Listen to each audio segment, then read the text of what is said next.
Well, good morning, church. I'm glad that you guys are here with us today. I'd like to wish everybody a happy May the 4th. It's the big Star Wars celebration day. So I'd like to congratulate all those who celebrate. And what I mean by that is have a great day, Chris. That's what I mean by that. Chris Rozier, have a great day. Big day for him. So let's get into it, okay? Proverbs chapter 3, verses 5 through 6 says this. It says, "Trust in the Lord with all your heart and lean not on your own understanding. In all your ways submit to him, and he will make your path straight." God has placed it on my heart to give this message to our church this morning, and very specifically to our entire youth group. The last 12 weeks, our youth group has studied this verse over and over and over on Wednesday nights. We have dissected it more than you dissected that frog in middle school, okay? We have talked about this verse so much. And so this morning I want to talk to you about it as well, about trusting in God. There's a theologian named Megan Marshman, and she wrote this book, and in the book she tells a story about this guy named Dallas Willard. Raise your hand if you know who Dallas Willard is. Anybody heard of this guy? Yeah. So Dallas Willard, he is a professor of New Testament at USC. And I don't know if you know this, but a lot of times when you're like a professor of Bible at a big school, a lot of times you are an atheist. It's kind of strange. But academia does not necessarily mean you believe all this stuff. It just means you know all this stuff.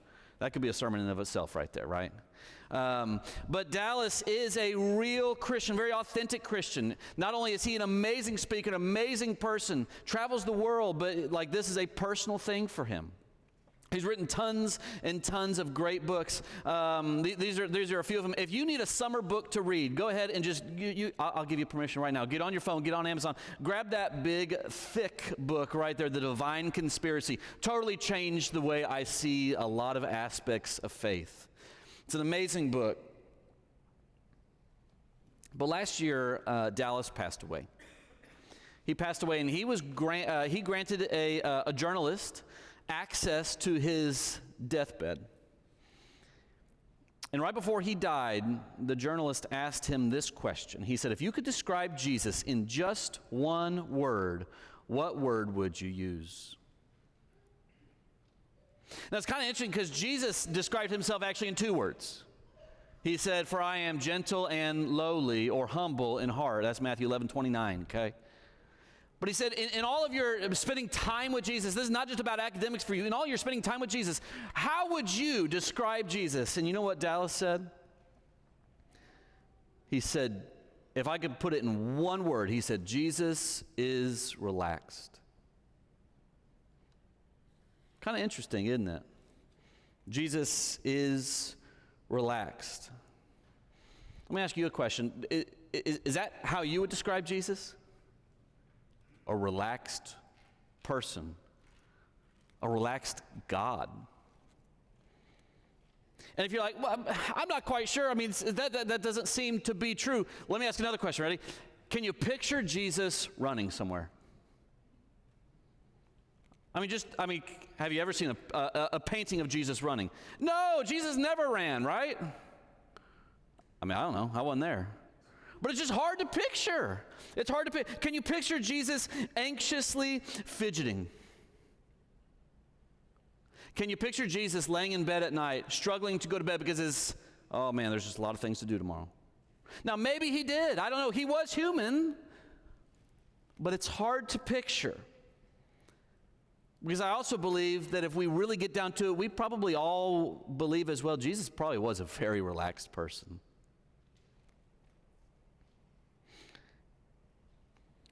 And so obviously the follow-up question is then this: does that describe you? Are you a relaxed person? Followers of Jesus should be more spiritually, and because they are spiritually, they are more practically relaxed. I believe this with my whole heart. We've talked about this with our teenagers for 12 straight weeks. Are you spiritually relaxed, or are you spiritually anxious? Because Jesus was relaxed. Now, that doesn't mean he didn't get worked up. Jesus is also famous for, making the whip and, whipping all the ministers at church one time. Okay? That's my paraphrase of the story. He did that, okay? It doesn't mean he didn't get worked up. It just means, spiritually speaking, he was confident, so confident in something that nothing else really bothered him, probably, quite as much as it would bother us. Generally speaking, he was relaxed because he was not worried about a thing. So how can you live life unworried and calm and relaxed? And the answer is this: you can't. You can't do it. At least not by yourself, right? At least not by yourself. One of the greatest threats to becoming more like Jesus is living in Christian autonomy. Living in Christian autonomy. What's Christian autonomy? Christian autonomy is where you try to become like Jesus without Jesus. And that in of itself almost doesn't quite make sense. But I am telling you, not because I believe this, but because I live this. This is so easy to do, to try to become like Jesus without Jesus. How do I know? Because I've gone months. Let's just say I've gone 6 months straight where I read my Bible every single day, and guess what? At the end of it, I don't feel much different. I don't feel different at all. I don't know if I grew spiritually an iota. Why? Well, if Bible reading or doing churchy stuff was a magical formula for helping you grow spiritually, then obviously you would expect for me to grow a lot. But plenty of times I don't. Why? Because it's very easy to try to become like Jesus without Jesus. It's why every single summer in August, every single year, and I'm going to say it this year, I'm going to say I'm going to be different this year. And I never am. I am always at my spiritually lowest point in August. Why? It's because at some point in the summer, and summer is like tax season for youth ministry, okay? It's where I earn the money, right? Like that's where I really, really work, okay? It's because at some point doing all of the ministry, all of the churchy stuff, trying to help everybody else become like Jesus, I forget him in the process. Every single year.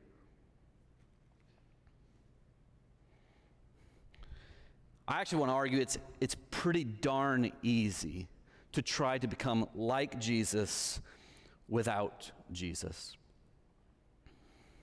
It's because we don't depend on him enough. In our culture, independence is a virtue. That's why we're always encouraging our kids, hey, you can do it on your own. You can do it by yourself. But quite literally in Christianity, it's the opposite. Independence is literally a hindrance to your faith. I can grow spiritually on my own. Not anymore, you can't. Like the minute we feel that way, it's over. And that's not my opinion, that's Jesus' opinion. Jesus says this in John chapter 15, verse 5. Everyone loves the first part of the verse, right? I'm the vine, you're the branches. Wait, yeah, let's go to Hobby Lobby. We'll get a sign that says that. It's going to be great. We all love that, right?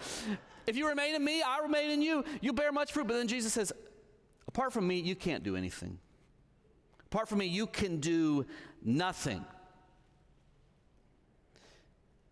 When it's worded this way, it actually does imply that you can do plenty of things without Jesus. It's just all of those things probably won't have much of an eternal value or significance at all. Meaning you can't be very busy without Jesus and you're not going to be happy with those results. But Jesus says, apart from me, you can do nothing. Meaning if you are in me, you can do something. And what is that something? Get that raise at work? No, it's in the verse. Bear fruit that is pleasing to God. Become like Jesus. What I'm suggesting is this. You cannot grow your faith on your own. Is that fair? You cannot grow your faith on your own. That's not my opinion, that's Paul's opinion. Paul says, hey, I planted, Apollos watered, but guess who did the magic? God made it grow, right? You cannot grow your faith on your own. Who grows your faith? Jesus grows your faith. You can't grow your faith on your own. Jesus grows your faith, which also means this, ready? Bible reading and prayer and sermons and listening to podcasts and doing all the churchy stuff, that's all great, but them in and of themselves don't grow your faith. Spiritual disciplines don't grow your faith, but they are really good at putting you at the feet of the one who does. Does that make sense? That is why I can read my Bible for months at a time and feel like nothing happened. Which, by the way, also, just because they're putting me at the feet of Jesus doesn't mean Jesus necessarily says, great, growth. Sometimes Jesus leaves us in seasons where we feel stagnant, but maybe for whatever reason, he is just waiting. Patience is tough in Christianity. It's tough in our faith. So I'm not saying don't do these things. Please don't hear me. I'm not saying don't do these things. I'm just saying remember that all of the churchy things that we do have no power in and of themselves. The only power comes from Jesus Christ. So how can you practically relax? How can you be like Jesus? How can you be not worried about a thing? Well, the Bible says, trust in the Lord with all your heart. Trust in the Lord with all your heart and don't lean on your own understanding. You have to trust God. Practically speaking, what does that look like? How do you trust God? Again, I don't want this sermon to be one of those things where like you don't know what to go do afterwards. Those kind of that aggravates me. If I'm like, what should I go do? I want you to know what to go do afterwards. Okay. So how do you trust God? Step number one. By the way, we're not even going to talk about step number two today. We're just talking about one thing. Okay.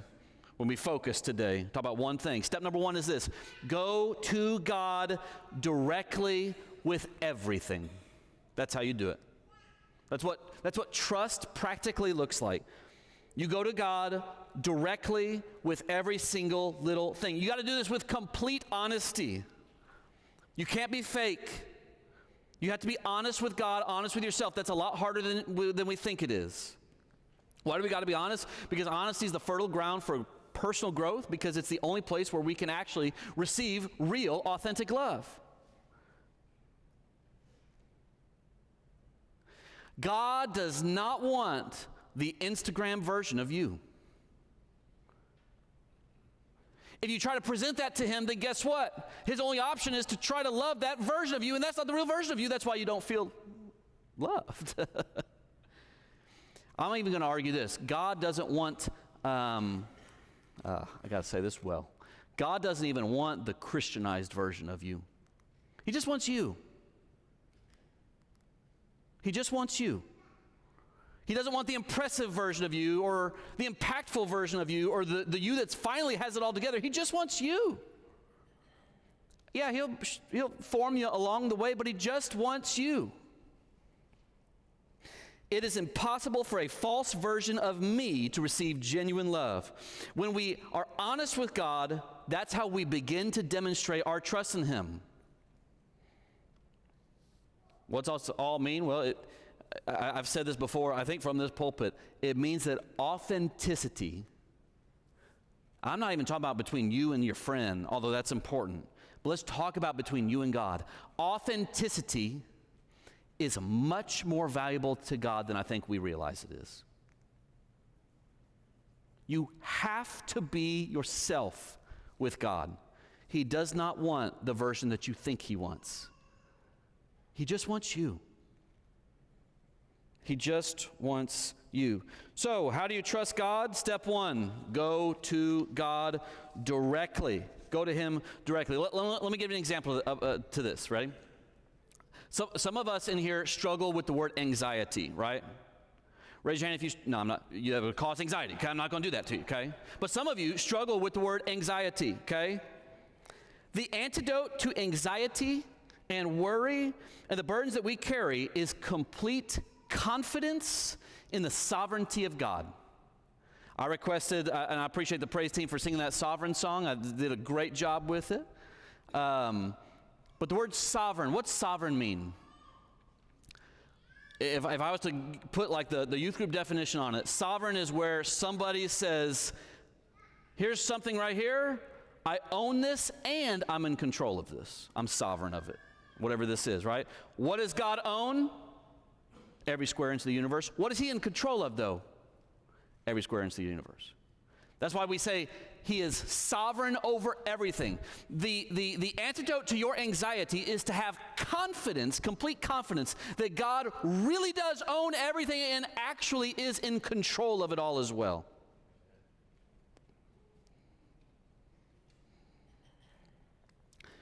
So, also just a little bit of a side note. I'm not even quite sure, I could be wrong, so don't fire me if I'm wrong. I'm not even quite sure if anxiety is necessarily a sin in of itself. It's just a feeling. It's kind of like when the check engine light on your car turns on, which, by the way, raise your hand. Anybody? Mine is literally on right now. Wes, I'm so sorry. I don't. That's offensive to our car mechanics out there. I am ignoring it right now, okay?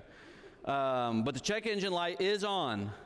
Is my car's problem that the check engine light is on? Is that what the problem is? Well, of course not. The problem with your car is not that the check engine light is on, it's something deeper under the hood. Anxiety is not your problem, but I do believe it is pointing to the problem. Does that make sense? It is pointing to the problem. And the problem is that we have an issue having full confidence in the sovereignty of God. And for anybody who struggles with anxiety, this sermon is not about anxiety, but just this one's a little tidbit. Ready? God is so sovereign, not even you can mess it up. Whatever it is, okay, not even you can mess it up. We can have confidence in God's sovereignty. So, the first step to becoming more spiritually relaxed, more like Jesus, is to go to God with every single little thing, including your hidden anxieties. Now, watch this. You don't do that by saying, okay, God, I trust you. Especially when you actually don't. That in and of itself is probably one of the big roots of the problem. You don't say, God, I trust you, but you actually just start talking to him about all of the worries and all of the ways that you actually don't trust God. Going to God with the truth, even if the truth is that you don't trust him with just about anything, is ironically the first step to trusting him. Or you put it this way, telling God that you don't trust him with anything is ironically a baby step toward actually doing what you're struggling with.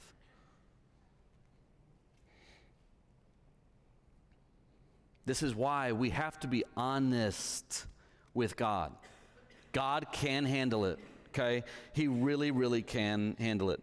Becoming more relaxed will happen, not as we try harder to be more relaxed, but as we open our honest hearts to the one who is not worried about a thing. Listen, you can't try harder to get more spiritually relaxed. Raise your hand if you enjoy the show Bluey. Raise your hand real high. Where's all our millennial parents out there? If you don't know what Bluey is, there's this blue dog, and that's it. Okay, that's what the show is. Okay, every now and then, each generation has a blue dog that comes to guide the children. Right? We had Blue's Clues, now we got Bluey. But Bluey is an awesome show. I've said this plenty of times to our youth group. Bluey is really just a show about how to be a good parent that kids enjoy, and so it's a really great show. That's what it is. But there's this show, and if you watch Bluey, you know what I'm talking about. There's a show that's literally called Relaxed. An episode called Relaxed, where the Healer family goes off on vacation. It's mom and dad and the two kids, or their dogs, and they go off on this little beach condo vacation, and the whole 8-minute episode is Chili, the mom dog.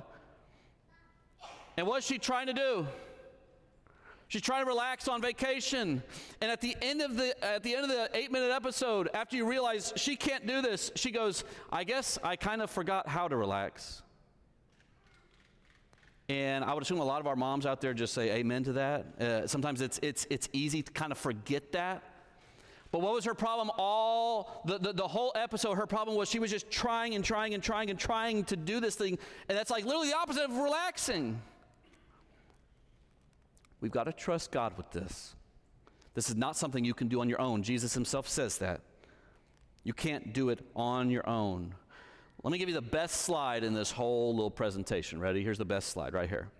You don't have to trust yourself. Everybody just take a deep breath and breathe that one in, okay? You don't have to trust yourself.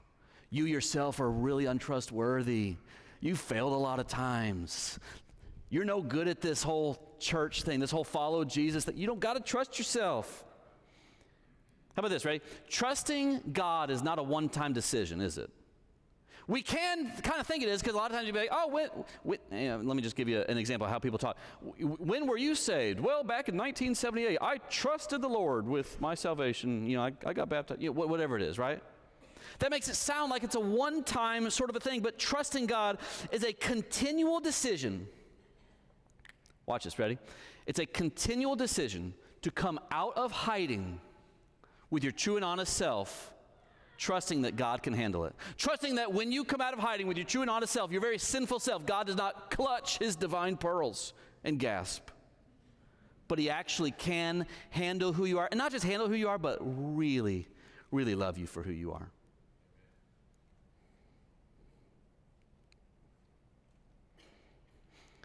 In fact, when Adam and Eve first sinned, what was their first gut reaction? What did they go do? They went to go hide. Why? Because they're assuming God cannot handle it. God cannot handle us and what we've done. This is a continual decision to come out of hiding, doing the opposite of what Adam and Eve did. Come out of hiding and tell God and reveal to God how you really feel, who you truly are. Whether you're sad and disappointed with God, whether you feel like he doesn't care, whether you feel like he can't hear you, whether you feel like he likes to bless other people a little bit more than you, or whether you feel like he in and of himself is actually untrustworthy. And you don't do this unpractically. You actually have to tell him these things. How you're feeling, your feels, your doubts, even your doubts about him. He already knows you feel this way, right?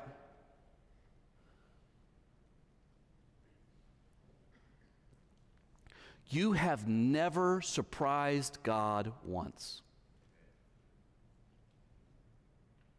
You never have. I think you've surprised yourself a lot of times, haven't you? I did not know I was going to say that thing. I did not know I was going to act that way. Well, that's because you don't always know what's actually deep in your heart.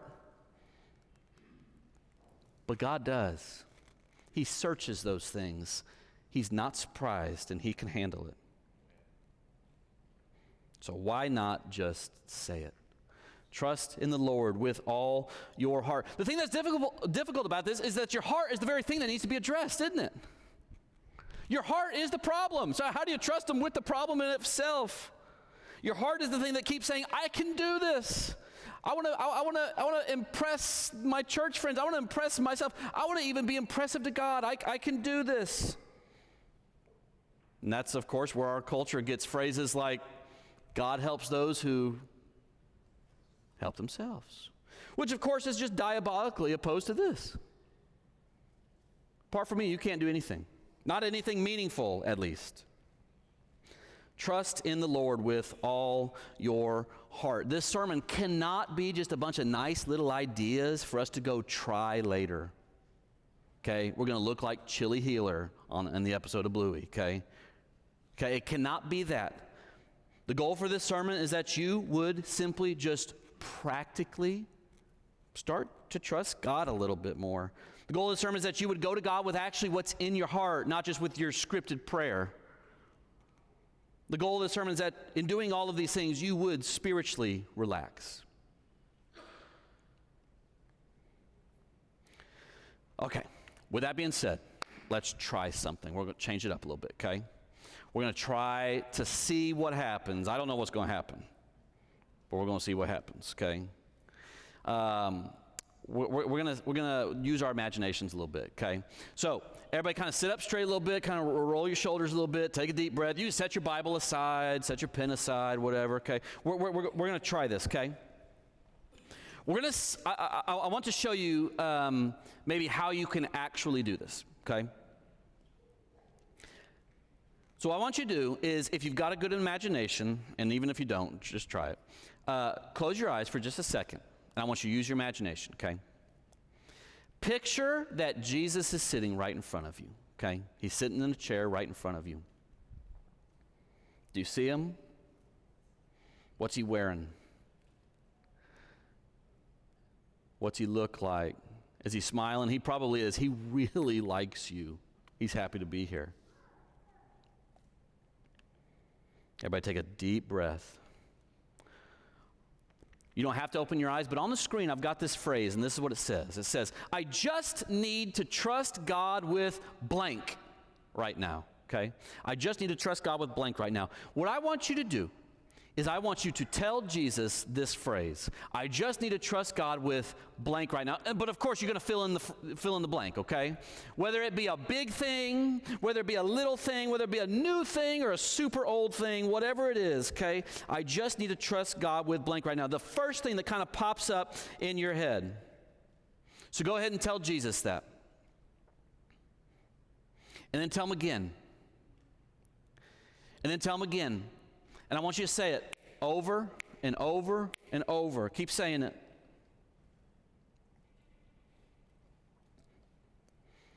Okay, now we're going to say, in just a second, we're going to say it one more time.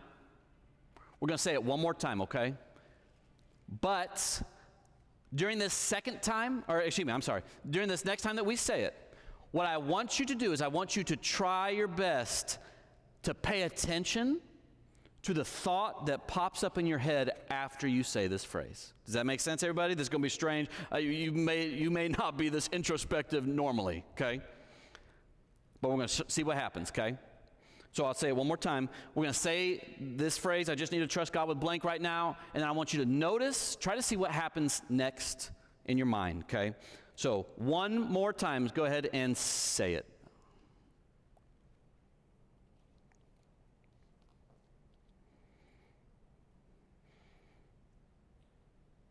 All right, I don't care how silly the thought is. I want you to grab that thought that just popped up in your brain, okay?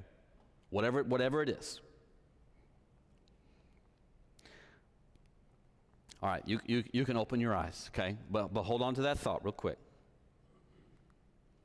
Now, maybe your thought was about what you just said to Jesus, right? Maybe your thought has nothing to do with that. Maybe your thought is trivial, right? But for those of you who maybe the thought was actually about this phrase, okay? What was the thought that popped up in your head? Maybe it was, I just need to do better.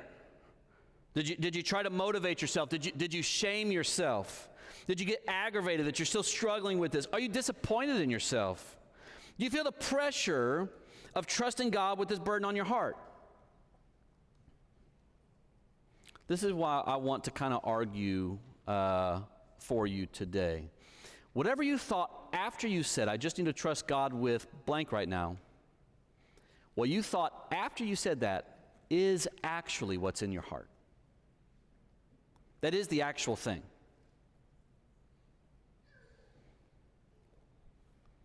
So what do you do with that thought then, whatever that thought is, okay? That is where your conversation with God begins. It doesn't really begin with I just need to trust God right now. It actually begins with the next thought. Because when you say, I just need to trust God with right now, a lot of times, I'm just talking, but for me personally, a lot of times that's the script. That's the thing I'm supposed to say. That's the thing I know I'm supposed to pray. But the thought that pops in next is the actual thing that's on my heart. And that's what God is after. So what do you do with this? That's where the conversation begins. If you felt burdened, you've got to tell him, God, I feel burdened needing to trust you with this. If you felt shame, you got to tell him, God, I feel awful. I'm still like this. If you felt anxious, you got to tell him, God, I know you're with me, but I'm still very afraid. If you have felt stupid, raise your hand if you ever felt stupid before the Lord. If you felt stupid, God, just tell him, God, I don't know why I just cannot get beyond this. If you felt fake, tell him, God, I actually don't care to talk to you right now. I am so bored with our relationship. Which, by the way, just a little side note, spiritual apathy is one of the hardest things to deal with as a minister, to help people. A good lesson doesn't help spiritual apathy. The only way to help spiritual apathy is to tell God, God, I am apathetic and I'm bored with you. Once again, I promise you, God can handle it. He can handle it. Okay? So what do you do after that? Notice the next thought. What's the next thought after you say that? And then the next thought after you say that. This is how you pray without ceasing. Praying without ceasing does not mean you get your giant script out and just go, go, go. It does not mean that you say the same thing over and over and over and over. Praying without ceasing means you talk to God all throughout the day about the things that are on your heart. And again, maybe everybody's just a whole lot better Christian than me, but I just know I am very tempted with the prayer script. Very tempted to go to God with the thing that I think He's supposed to hear and the thing I'm supposed to say. It's not necessarily about asking about the things that you want or the things that you need, although of course that can be a part of it. Maybe that's actually what's on your heart. That's fine. But it's about the dialogue concerning the matters of your heart. Because at the heart of the matter is the matter of your heart. That make sense? This whole trust in the Lord with all your heart thing is something that I've really been thrown into lately. When I was teaching our teenagers this for the last 3 or 4 months, I started studying for it and working on it probably in like October. In an effort to be vulnerable in the pulpit, I need to admit something. My family has really, really, really been struggling lately in a big way. We've been hit with multiple unexpected things that have really kind of thrown us off kilter. It's multiple things, and I don't care to share the details with you. There are people at our church that know the details. There's people who are loving us and walking with us. But the best way I wanted to describe it is it just feels like our life has gotten really heavy. You ever been there before? Just everything feels heavy. That's the best way I can describe it. I'm not a crier at all. If you know me, you know that. You can sit across the table from me and bawl your eyes out, and I'm just going to stare at you. I'm sorry. I would love to cry with you, but I can't. I have cried more in the last 4 months than I have my entire adult life combined. It's just been weird. And so I say all that to say this. This is not a high-level concept sermon for me. I think it started out that way in October, but it's not anymore. This is my daily life. This is a daily bread sort of a thing for me.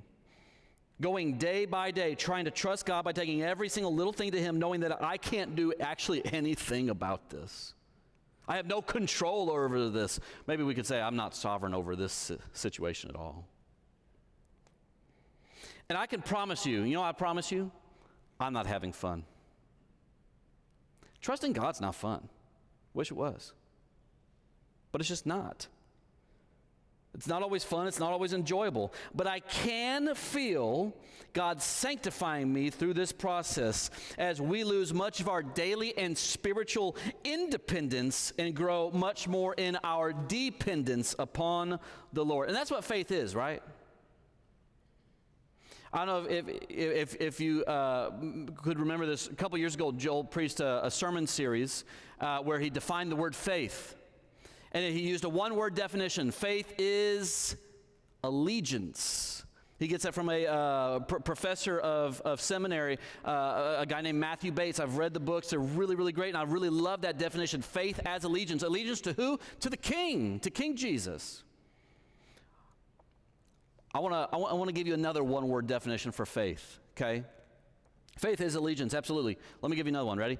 Faith is simply dependence. That's all it is. It's saying, I got to depend on something else. Faith is dependence. So while our lives become a little bit heavier, our dependence or our faith in the Lord becomes more and more necessary each and every day.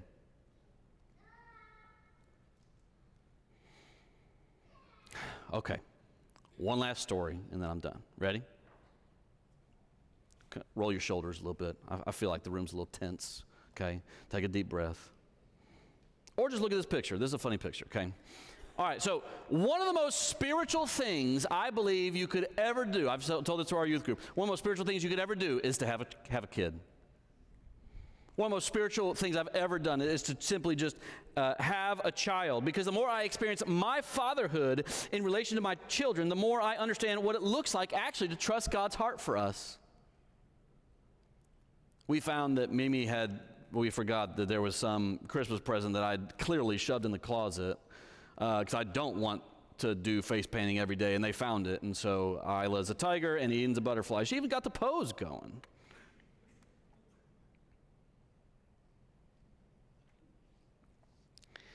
Sometimes I'm a very good dad, and sometimes I'm a very poor dad.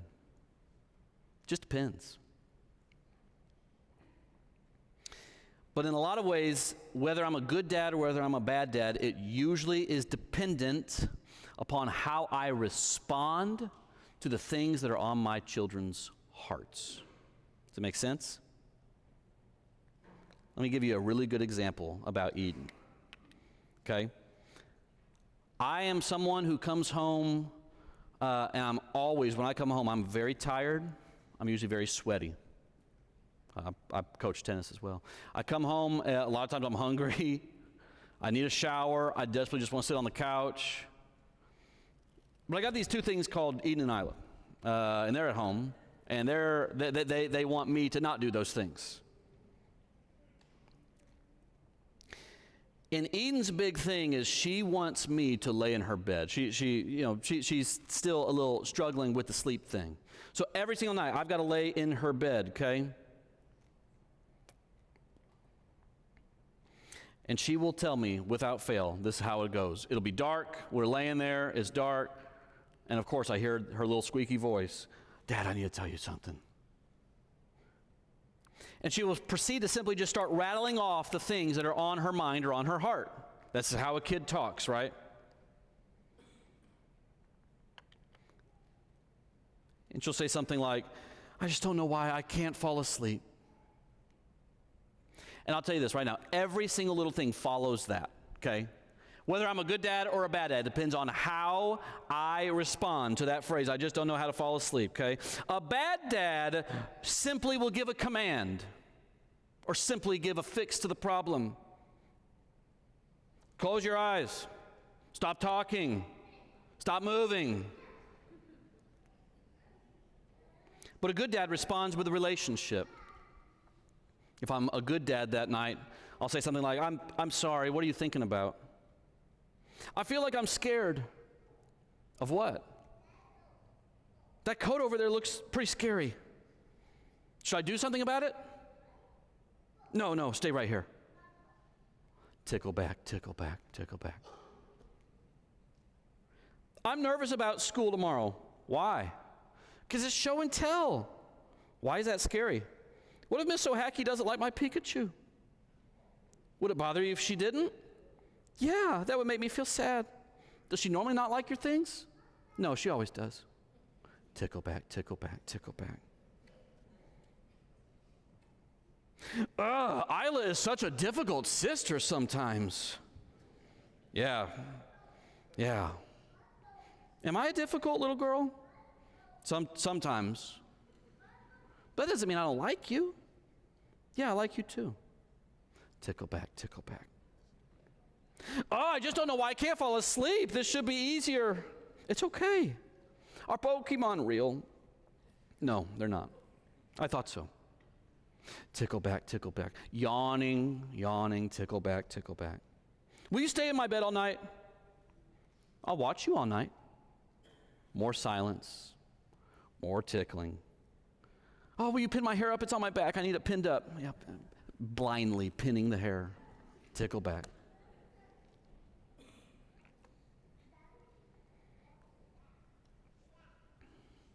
Listen to this. Often God knows you don't need more knowledge of what to do.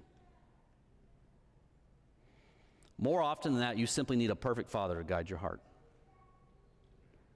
And this is spoken in the Church of Christ. I joke with all my ministry friends at the Church of Christ, we're the church that worships once a week but does class 3 times a week. Okay? We love knowledge. We love the instructions. We love the manual. We love the Bible. That's a good thing. But knowledge, while it's a good thing, it's not everything. We know what we should do, right? If you've been in church long enough, you know what to do. But God doesn't need to fill you up with more knowledge. God simply needs to guide your heart. A bad dad brushes off their kid with simple fixes to their solutions, blunt commands, orders on how to march forward. But a good dad will wade into the muddy waters of worried hearts and lay there for as long as it takes.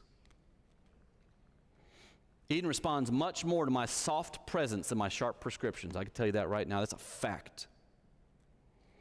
If I tell her how to fall asleep, she's going to try to figure it out on her own and get frustrated in the process. It's Chili Healer trying to relax. It's just not going to work. But if I let her share her heart with me gently, eventually her heart will grow quiet as her body relaxes. That's what it looks like to trust a perfect Heavenly Father. And no, I'm not saying I'm a perfect dad. I just said I'm a bad one plenty of times. I don't have the patience for that every single night. I don't have the time for that every single night. But you know who does? God does. He has the patience for you. He invented time. He's not of time. He's got it all. And his heart is for you, not the Instagram version of you, not the church version of you, the real you. It's for you, and he's the only one who's worthy of our trust. So, I want to offer an invitation, okay? We're going to do the whole thing where an elder comes forward, and if you want to come pray, you can do that. Here's the invitation, ready? If your life, like mine, has just gotten a little heavy lately, for whatever reason, it's just gotten a little heavy, and you actually need to start trusting God, not by saying nice little prayers of saying like, God, I trust you, when you actually don't, but by like telling God your full authentic self, opening up to him. We want to invite you to come forward and pray with an elder. If you'd like to, we can have the whole church pray over you so that you can have more dependence on the Lord. If you're tired of trying to become like Jesus without Jesus, you've done that route, it's not working. We invite you to come forward. If you're tired of trying to be spiritually independent and you want to admit that you don't have what it takes on your own to become like Jesus, we invite you to come forward.